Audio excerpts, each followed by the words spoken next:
नमस्कार दोस्तों, मैं कमलेश पांचा। आज हम बात करेंगे अधिगम अंतरण के सिद्धांत के बारे में। 3-4 इंपॉर्टेंट सिद्धांत हैं, इसके बारे में बात करेंगे। पहला सिद्धांत है हमारे सामने समरूप तत्व अधिगम अंतरण का सिद्धांत। समरूप तत्व अधिगम का जो सिद्धांत है वह थॉर्नडाइक ने दिया था, जिनके समर्थक थे रुगर व सोरेनसन। समरूप तत्व अधिगम अंतरण सिद्धांत के अंतर्गत पहली परिस्थिति और दूसरी परिस्थिति में समान रूप से तत्व होते तो अधिगम अंतरण में आसानी रहती है।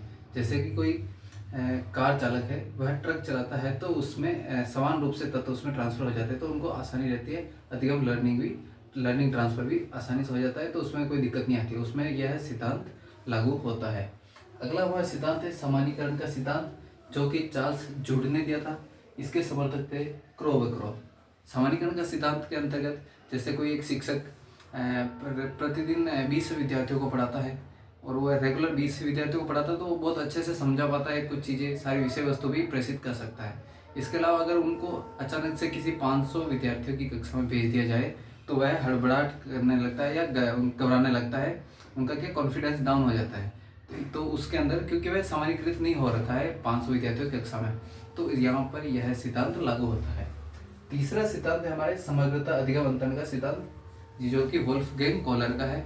यह पूर्व ज्ञान के आधार पर कार्य करता है। समग्रता अधिगम अंतरण के सिद्धांत के अंतर्गत कोई भी समस्या अगर होती है वह संपूर्ण रूप में होती है तभी समाधान संभव होता है। जैसे कि गणितीय गणना करते समय हम जैसे कोई सूत्र वगैरह को सोल्व करते हैं, कोई गणितीय समस्या को सोल्व करते हैं, तो उसके अंदर समस्या का संपूर्ण रूप में होना चाहिए, समग्र रूप में होगा तभी हम उनका समाधान कर पाते हैं। गणितीय सूत्रों पर आधारित सिद्धांत कौन सा है? समग्रता अधिगम अंतरण सिद्धांत।